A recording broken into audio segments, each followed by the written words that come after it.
Thank you for being here. Yeah, I really appreciate it. Could you introduce yourself? Yeah, so my name is Nathan Whitmore. I am a neuroscientist who works on using sleep to improve cognition.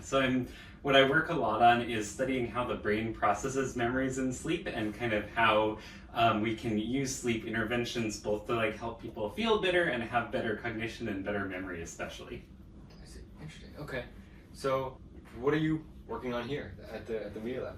Yeah, so I'm working on a couple of sleep projects. The biggest one is we are trying to develop a smartwatch app that can make your sleep better by giving you these very gentle tones and vibrations during sleep. And what we think that this is going to do is that it's going to stimulate the brain to produce these low frequency waves, electrical waves called slow waves, that are associated with good sleep. And we've shown in sleep labs that when you stimulate these slow waves, people sleep better, and we're trying to translate that into a wearable app that people can use. Interesting. And could you talk a little bit more about how does that improve sleep? I'm not sure. Yeah. Yeah, the slow wave stimulation. Yeah. I see. Okay. Oh, but Yeah, like okay. how do slow waves actually improve sleep? Yeah. Yeah. So what these are oscillating electrical signals that in the brain, and they are generated when the brain goes into really deep sleep. And we think that these actually act as a signal that tells neurons to do the restorative things that happen in sleep. So this wave actually turns on genes. It's involved in kind of getting rid of waste products that have built up during the day. And these waves are really a signal that says you're deeply asleep, do these things. And so what we found in sleep labs is that by giving pulses of sound at the frequency of those slow waves, we can actually cause the brain to generate more slow waves. And there's some evidence that by doing that, you're making a stronger signal and you're helping the person sleep more deeply. I see. That's pretty cool. Thanks, yeah. So how is that going? Like, where are you in the development of this? Yeah, it's going, so we've almost finished our first study, so it was a proof of concept to just see when we take this out of the sleep lab where people have to be hooked up to like a dozen wires. It's an extremely unpleasant experience. We developed an algorithm that uses machine learning to try and do everything that you would do in the sleep lab using the sensors on a smartwatch. And we're just testing that out now, and we found some evidence basically that it does the same thing. So when we give this intervention with the watch, it does make people have more slow waves. Our next step, which we're going to be running online, is we're going to be then asking, does that make sleep more restful? So we're going to recruit a lot of people, around 500, who have their own watches. They'll use this app. Some nights they'll get the stimulation that makes them a more slow wave, some nights they don't, and we're going to be looking at how rested do they feel, how good is their memory, how good is their kind of critical thinking, all these metrics that we can really use to say, is this actually making their sleep better? Yeah. And how did you get into this? Like, where did this idea kind of come from? Yeah, so I think I'm actually not a sleep researcher. I don't think of myself as a sleep researcher. I'm really a cognitive enhancement researcher. I'm really interested in how can we make our brains work better. And when I went to grad school, I found this lab that was working on ways to improve human memory. I was like, wow, that's really cool. It turned out what they were doing was actually stimulating the brain to replay certain memories in sleep. And that is our natural process. It is how we form long-term memories. And by making the brain replay certain memories, you can make those memories stronger. So I got really involved in that research, and I found it really interesting. That's how I got into sleep. At the end of my PhD, I started thinking about it would be really cool to start working on some devices, some ways to actually like use this in a larger scale sense for cognitive augmentation.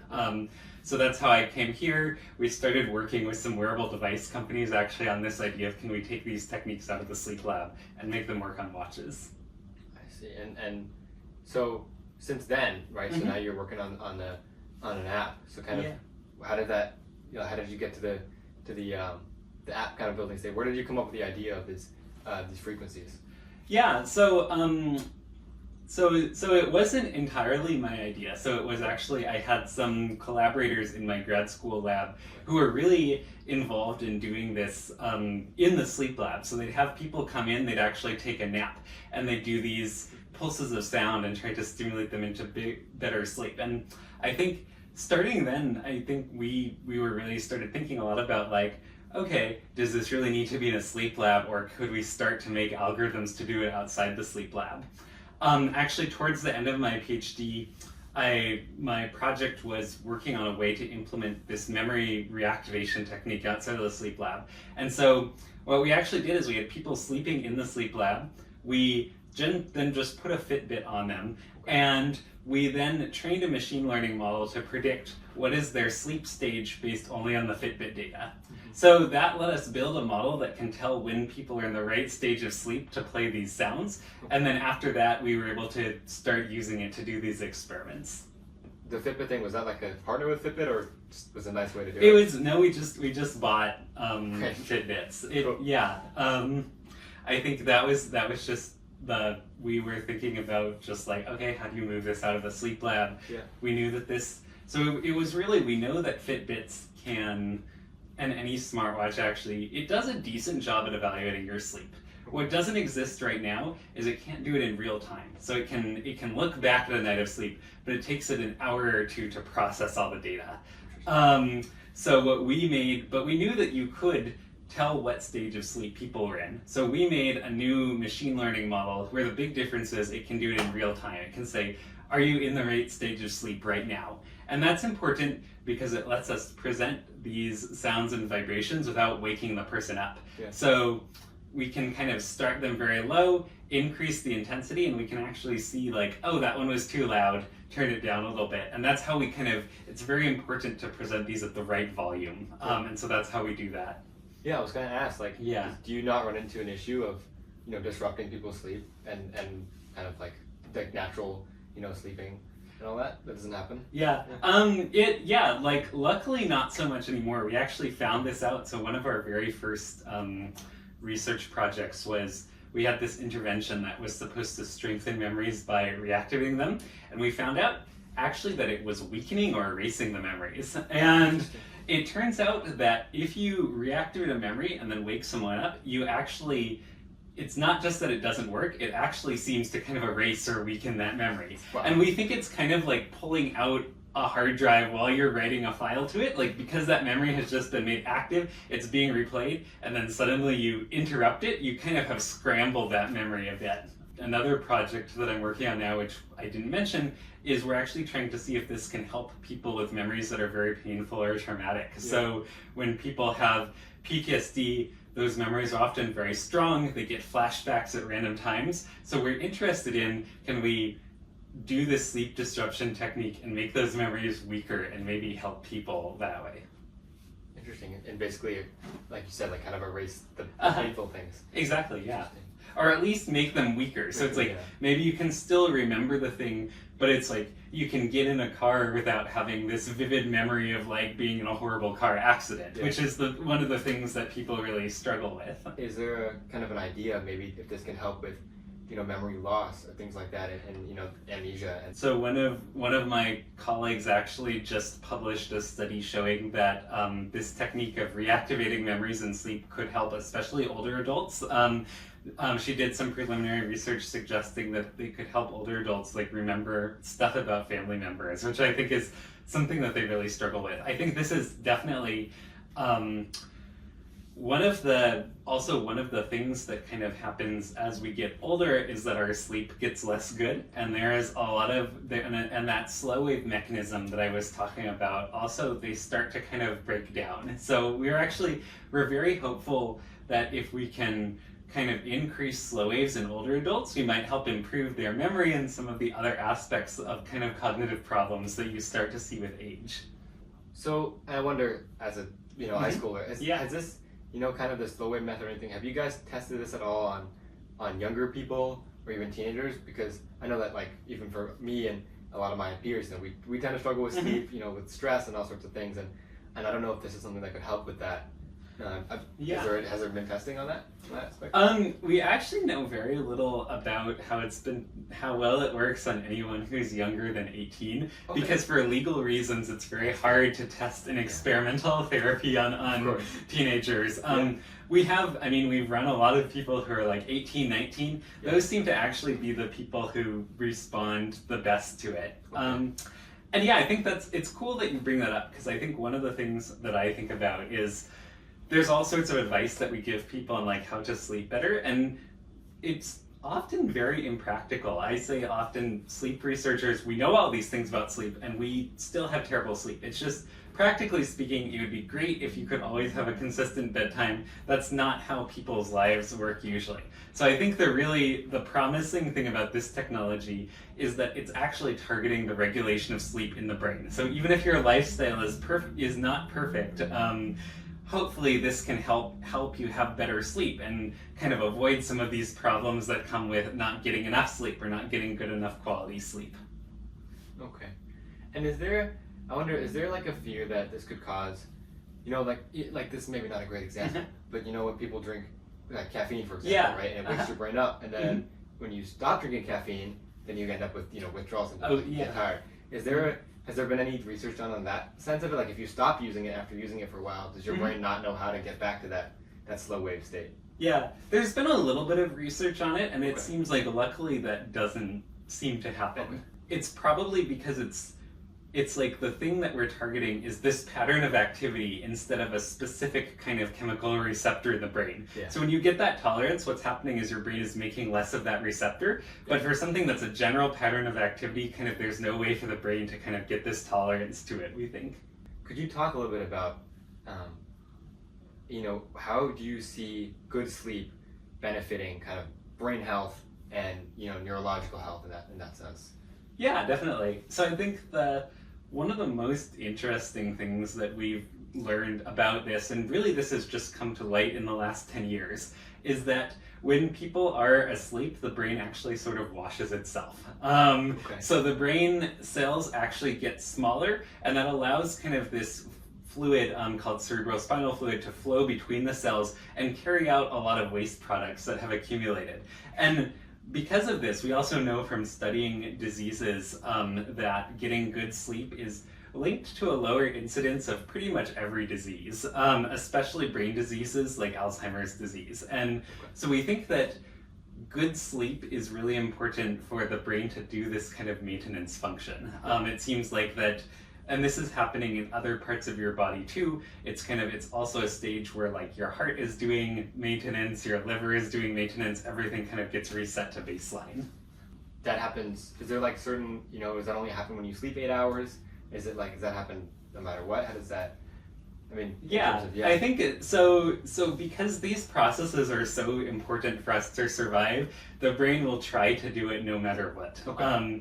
But some of these processes only happen in really deep or specific phases of sleep. So this kind of brain cleaning process that's happening, and also the replay of memories, happens mostly in like the deepest phase of sleep. So something that you can see is like if people are sleeping in an environment that's really hot or noisy, their brains might just not be able to get into that sleep stage enough, even if they're technically sleeping enough time. Yeah.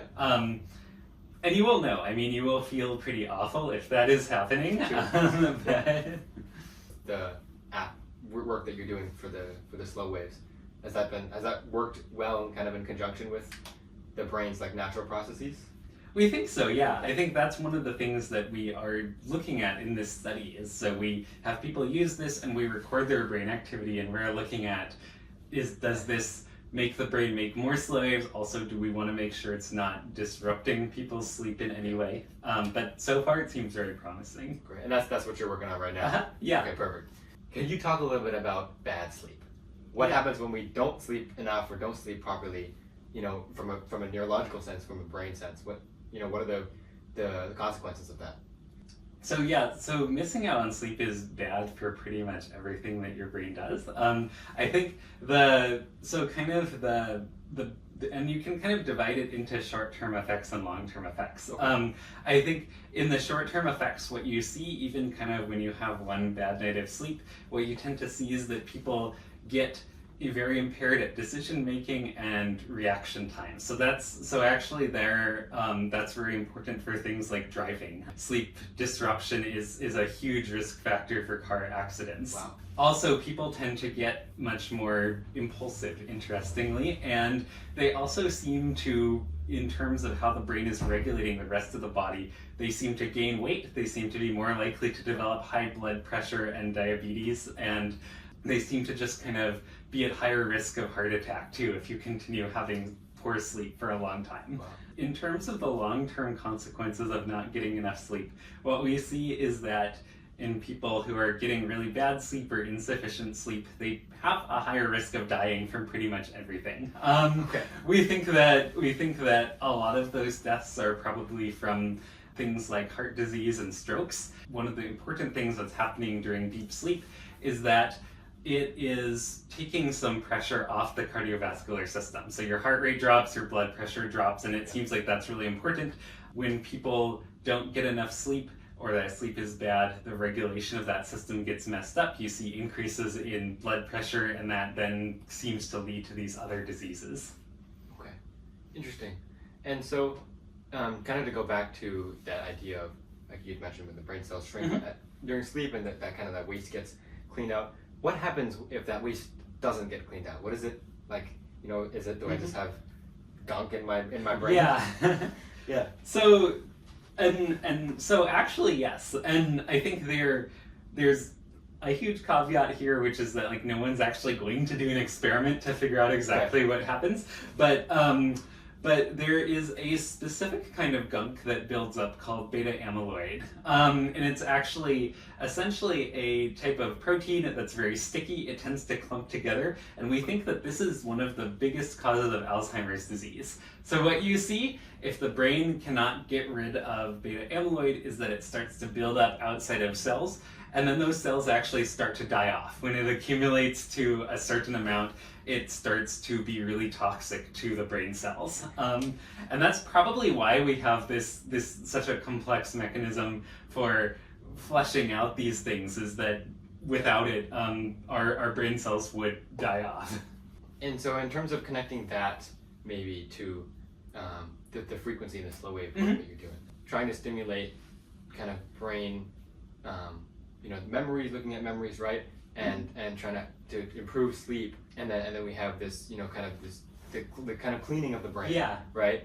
And you mentioned Alzheimer's, so could you maybe kind of connect those things a little bit? Sure. Yeah. What I would say is so that the brain, I mentioned that the brain generates these slow waves, and they are a signal that tells the brain cells to kind of go into deep sleep. Yeah. So in a way, the slow waves we think are potentially kind of the start of this process. So the slow waves tell the brain cells to shrink down to allow that cleaning to happen. They also probably do some other things. There's probably a lot of things going on in these cells, but that's one of the big things that we think that this does. And so by stimulating the slow waves, we think that we can maybe make that process more efficient and kind of improve a lot of the health benefits of sleep. And so I mentioned older adults, I think. So one of the things that a lot of sleep researchers think may be going on, the reason why a big part of why older adults have memory problems is because we see that their slow waves and their sleep in general gets less good.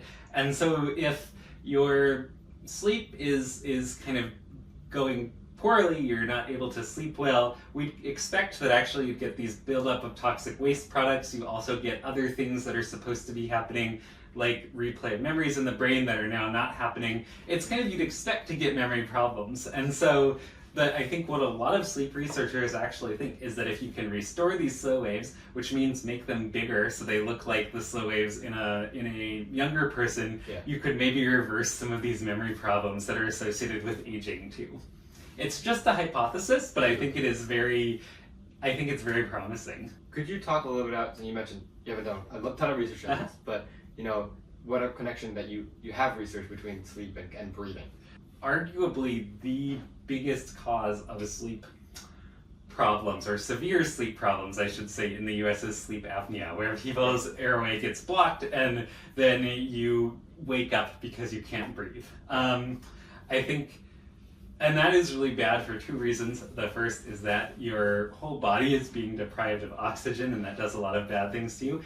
And the other is that your sleep is being really fragmented. So I mentioned kind of there's conditions where you don't get enough of that deep sleep specifically, and that's what we tend to see in sleep apnea. And it's linked to all sorts of diseases, especially heart disease, and we think it's because it's disrupting this deep sleep. You could be talking about the kind of the brain's natural processes that happen overnight. So if you're waking up in the middle of the night because you can't breathe, what is the impact on kind of like all these natural processes that happen in the brain? Yeah, it's probably not good. So I mentioned we found that if you reactivate memories and then you wake people up, that memory gets weakened. One of the things that we think is that this is probably happening naturally in people who have sleep apnea. Because the brain, when you go into deep sleep, it starts replaying memories, but then suddenly you can't breathe and you wake up. And we think that that is doing the same thing we do in the lab. It probably is weakening those memories, and when you look at people who have sleep apnea, they actually tend to show memory problems consistent with that.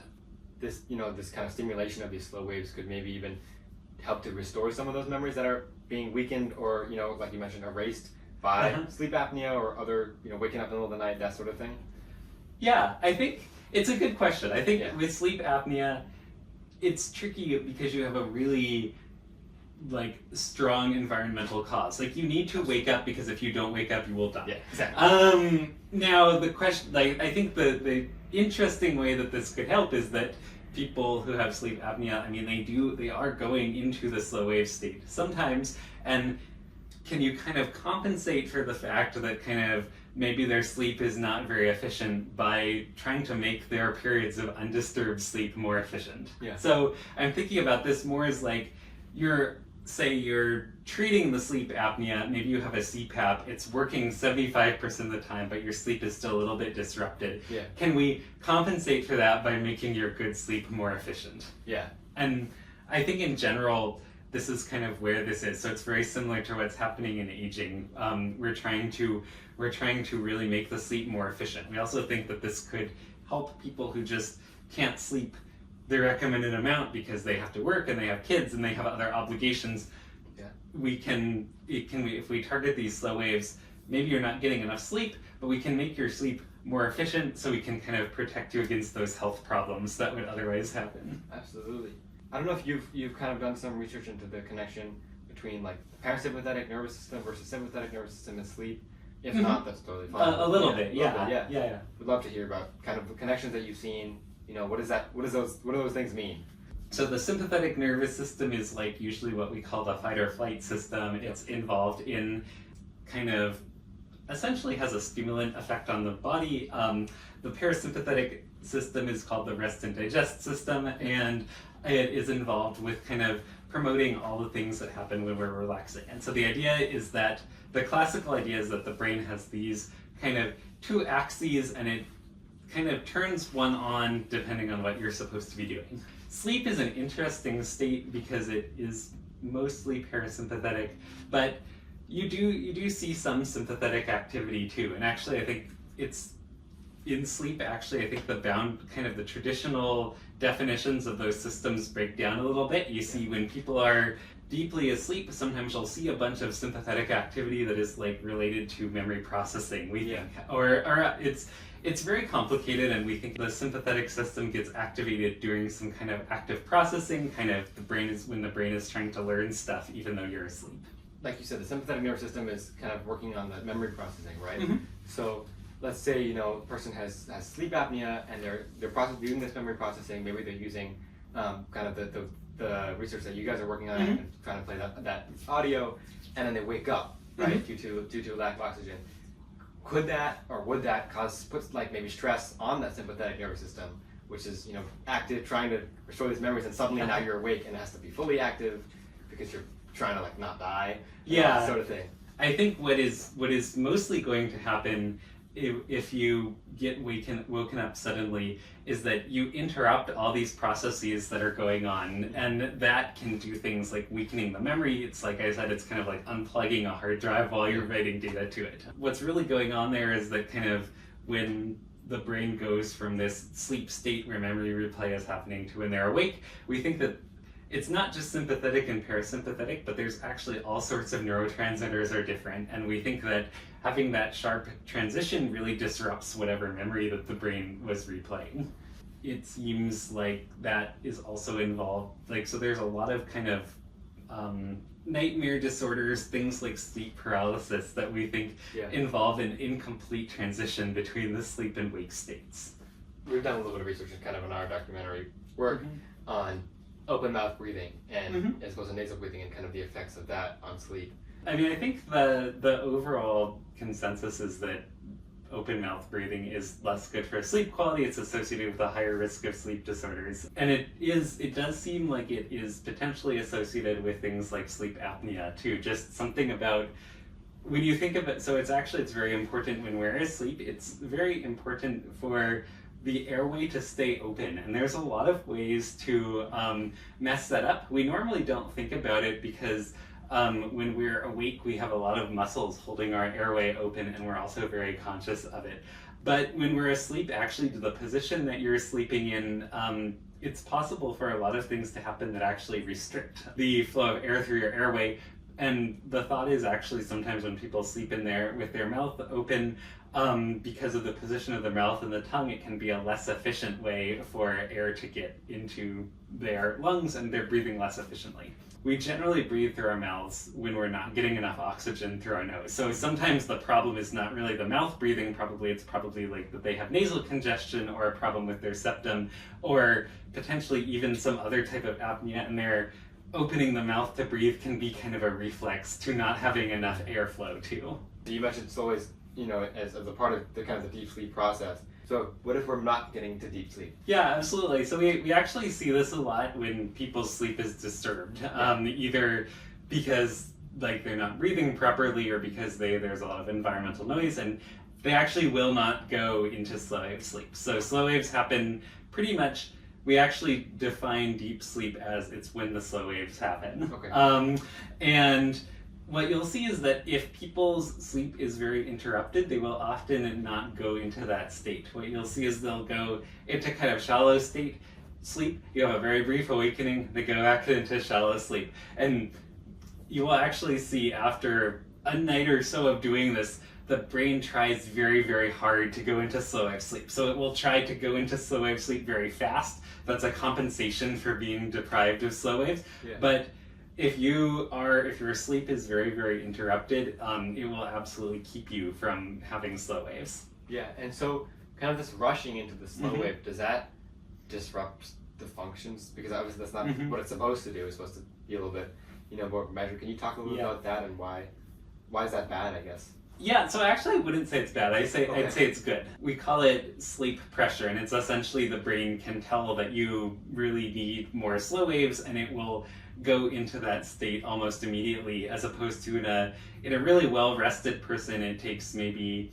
half an hour to actually get into that sleep that's deep enough to generate slow waves. Okay. So it's mostly bad actually in that if we see that in a person's like brain scan that we do while sleeping, it means that there's something wrong with their sleep. They've been kind of chronically sleep deprived, or something has been going wrong, and that's why their brain is trying to do this. It's probably an adaptation. It's a good thing. Why don't we just do that every time? Yeah, that is actually a really good question. Yeah. And I think it really gets into like, why is it even possible for us to give an intervention that makes slaves bigger? And there's a lot of answers. I think the most interesting one is that we are evolved. So in slow wave sleep, we're very vulnerable. It takes us a long time to wake up. And as such, our brain is actually trying to evaluate our environment and determine, is it safe to go into slow wave sleep? Yeah. So we have this instinct that when we're sleeping in a new location, we will often not go into slow wave sleep very much. It's called the first night effect. Yeah. And it's thought to be a mechanism that protected against predators. It allows us to wake up very quickly if something dangerous were to happen. Now, of course, this is very dumb. Now, I mean, you're in a, like, I experience this now, I'm just like, okay, this is dumb. I'm in a hotel room. There's no predators in here. Yeah.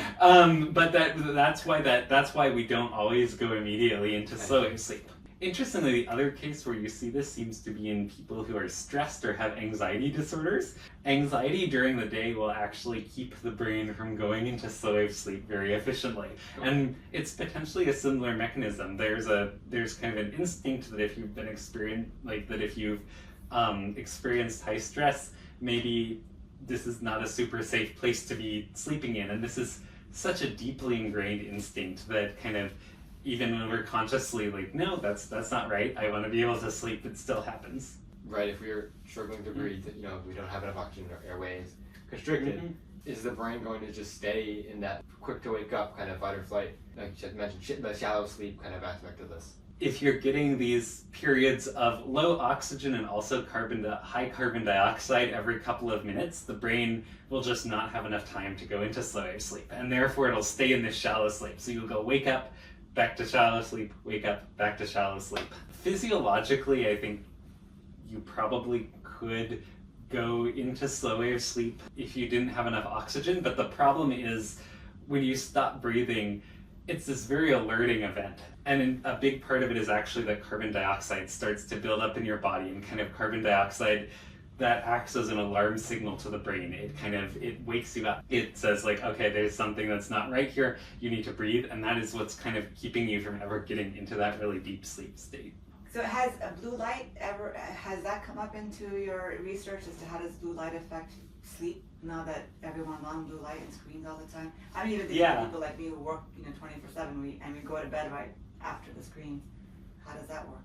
But that is something that we talk about a lot in the sleep world, and I think one of the interesting things about this is that it's probably less blue light and more light in general. And so what light does is it actually tells systems in your brain that it is the middle of the day. We actually have systems in our brain that sense light, and it stops the suppression of melatonin, which is a hormone that tells us that it's night. Yep. So therefore, light is a signal that it's day. Blue light is kind of the most efficient at doing that. You need the least blue light to stop the suppression. Okay. But in real life situations, actually any color of light that you're being exposed to at night will actually pretty much have the same effect. Is that the circadian rhythm kind of? Exactly, yeah, it's a circadian rhythm effect. So avoiding exposure to, you want your bedroom to be as dark as possible.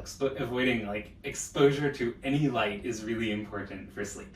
And there's a fascinating study that was done just a few years ago. They took people who had no sleep problems and they just had them wear masks. And what they found is that even in this group of apparently healthy people who did not have excessively bright bedrooms, when they wore the masks, measures of their sleep quality improved a lot. Wow. So that means that probably just these sources of light that you're not even thinking about, things like moonlight, little LEDs in your room, actually can have a significant effect on your sleep. Like some people use especially little kids, like night lights, right? So when you're younger, the dark can be scared, so people use night lights. Is that then disrupting your sleep just by having that light in your room?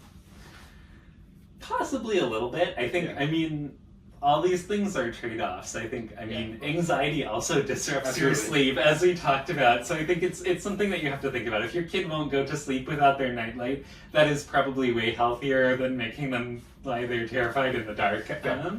Life is stressful. We end up stressed out all the time. So our brain gets to slow wave faster because. And you mentioned someone that has a little less stressful day, they may actually take 20 minutes to go into slow wave. Why not just train their brain to go into slow wave quickly? Yeah. I think kind of so I think the way that kind of this works in the body and how it's regulated is kind of our need for water. So these people who kind of if you've been deprived of, if you're sleeping poorly, you are very stressed out every day, and so you've had a couple of nights of really bad sleep. Essentially, it's kind of the way the body regulates it is very similar to if you've been very thirsty. If you're very thirsty and you see water, you're immediately going to go drink a whole ton of it. But you're not going to learn every time you see water, you gorge yourself on it. It's very much a situational thing. And I think the way it's there isn't really I think it would make sense that we could learn to kind of learn the patterns, but the way that system in the brain works is that it's only really responding to what's happening now, and it doesn't seem to be something that can kind of learn or change very much. And if a person was always in that immediate slow wave, get slow wave quickly mindset, what's wrong with that? Yeah, I think. So you mentioned the mindset, and I think actually one thing that you see in a lot of people who have insomnia and other sleep problems is that they get very stressed out about their inability to sleep, and that then prevents them from sleeping. This is actually something that happens when people are struggling to sleep, is that they start almost thinking about it too much. And then that becomes very stressful. They continue to have more problems. So actually when people are treating insomnia, one of the things that they tell you to do is try to sleep for about 20 minutes. If you don't fall asleep, then go do something else until you feel sleepy and distract yourself and not try and like think about your sleep, because it's so stressful, it makes you feel angry at yourself, and all those things actually prevent you from going to sleep. Yeah. So I guess let's say like theoretically, right, we were able to, because you mentioned like the brain naturally just won't go straight into slow wave. Yeah. It'll have these little kind of waves. So, but like theoretically, if we were able to, this is very abstract, but if we were able to force the brain to go right into slow wave sleep and not, is there a benefit to shallower sleep, like kind of a lighter sleep that we're missing out on, that we don't get, because if we just go to straight to slow wave sleep, then we kind of lose that? That's a good question. Yeah. In a health sense, I think the answer is that we haven't found anything yet. I do think there's potentially some things there. And one thing that there's some evidence that light sleep in particular, that state right between kind of where you're kind of half asleep and half awake, is really useful for creativity. So actually people come up with really creative ideas in that state. And I think potentially you lose some of that. People might be less creative. They might kind of be less good at solving problems in their lives if they're always going straight into deep sleep. That's very theoretical. We don't know if it's the case or not, but there might be some other things that are going on in those lighter stages of sleep. That's a great question. Actually, I was trying to get at, why don't we just always go to slow wave sleep? But to your point, the brain has to do in a healthy brain, I guess maybe if you can close off by this, in a healthy brain, sleep should look like what? Like in a healthy brain with a great lifestyle, actually, I would say like it takes about 7 to 10 minutes to fall asleep, and then you're in light sleep for maybe about 20 minutes, then deep sleep for maybe another 20 to 30 minutes, and then REM sleep where you dream for another 10 minutes or so. There's this nice kind of staircase shape that you see, that's kind of the textbook sleep cycle. No one's sleep actually looks like that, but it kind of, you go like wake, light, deep, and then a little bit up to REM.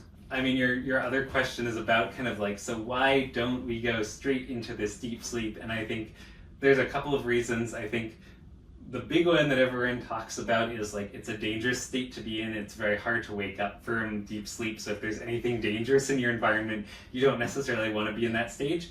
There's also kind of this idea that maybe light sleep has some other functions like promoting creativity.